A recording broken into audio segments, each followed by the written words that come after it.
की गलतियाँ। नंबर 1, 1998 में याहू को एक चांस मिला गूगल को मात्र $1 मिलियन में खरीदने का, लेकिन याहू ने मना कर दिया। फिर 2002 में याहू को अपनी गलती का एहसास हुआ और उसने फिर से गूगल को $3 बिलियन में खरीदना चाहा, लेकिन गूगल ने कहा $5 बिलियन, तो फिर से याहू ने मना कर दिया। इसके बाद 2008 में जब याहू बहुत बुरी तरह फेल होने लगा तो माइक्रोसॉफ्ट ने याहू को खरीदने के लिए $45 बिलियन का ऑफर दिया, लेकिन याहू ने इसे भी मना कर दिया। इसके बाद 2016 में जब याहू एकदम से गिर चुका था तो उसे वेराइजन नामक एक कंपनी ने मात्र $4.6 बिलियन में ही खरीद लिया। नंबर 2, 1868 में रूस के राजा अलेक्जेंडर ने अलास्का को बर्फ से भरी हुई जगह समझकर अमेरिका को मात्र $7.2 मिलियन यानी करीब 59 करोड़ रुपए में ही बेच दिया था। अलास्का खरीदने के बाद अमेरिका ने जब वहाँ खोज की तो वहाँ उन्हें हजारों करोड़ों के सोना चांदी और ऐसे महंगे एलिमेंट्स मिले जिनकी कीमत बहुत ज्यादा थी। इसके बाद अलास्का की कीमत को कई गुना बढ़ा दिया गया और जो अलास्का सिर्फ 59 करोड़ रुपए में ही बिक गया था, आज उसकी जीडीपी $50 बिलियन है। नंबर 1, साल 1958 में इस पागल आदमी की वजह से चाइना में 55 मिलियन लोगों की मौत हो गई। दरअसल चाइना का लीडर माओ जेडोंग ने जब देखा कि स्पैरोज हर साल 4 किलोग्राम वीट को खा लेते हैं, उसने इसी प्रॉब्लम को देखकर एक कैंपेन निकाला। इस कैंपेन का मकसद स्पैरोज को पूरी तरह नष्ट करना था और हुआ भी कुछ ऐसा। उसने 2 बिलियन स्पैरोज को मौत के घाट उतार दिया। लेकिन कहते हैं ना, प्रकृति के साथ खिलवाड़ करोगे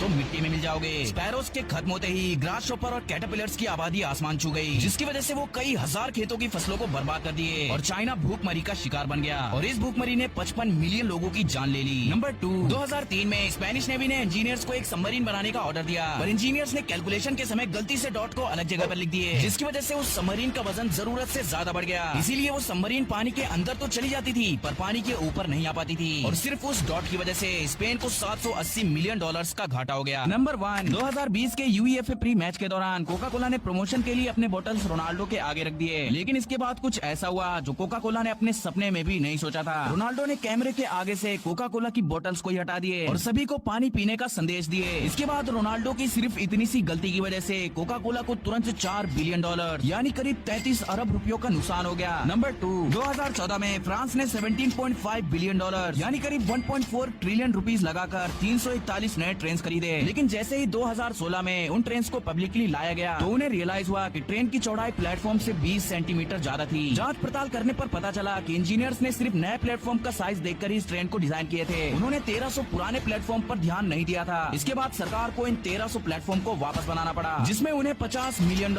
यानी करीब 4 अरब 13 करोड़ रुपयों का खर्च आया। 2017 में रिलीज हुई फिल्म जस्टिस लीग जब सिनेमा में देखी जा रही थी तो ऑडियंस ने कुछ अजीब चीज नोटिस की है। उन्होंने देखा कि हेनरी कैविल जो कि सुपरमैन का रोल प्ले करते हैं, उनके फेस पर कुछ धुंधलापन नजर आ रहा है और कई सीन्स में तो उनका मुंह ठीक से दिख भी नहीं रहा है। दरअसल जब जस्टिस लीग की शूटिंग हो रही थी तो हेनरी कैविल को अपनी मूछें शेव करने को कहा गया था, लेकिन उन्होंने मना कर दिया क्योंकि वो उस समय मिशन इम्पॉसिबल 6 की शूटिंग कर रहे थे और इस मूवी में तो उन्हें मूछें रख कर रोल प्ले करना था। दैट्स व्हाई उन्होंने अपनी मूछें शेव करने से मना कर दिया। अब भाई जस्टिस लीग के डायरेक्टर्स का काम ये था कि वो वीएफएक्स का यूज करके उनकी मूछों को एडिट कर दें, लेकिन भाई वीएफएक्स का यूज करने के बावजूद भी मूवी में हेनरी कैविल की शक्ल काफी अजीब दिख रही थी, जो सुपरमैन के चाहने वालों को बिल्कुल भी पसंद नहीं आई। और भाई सिर्फ ये मूछें एडिट करने में ही इनके $25 मिलियन तो खर्च हुए ही। साथ ही जब मूवी रिलीज हुई तो इसकी लो रेटिंग की वजह से जो नुकसान हुआ वो तो इससे भी ज्यादा था।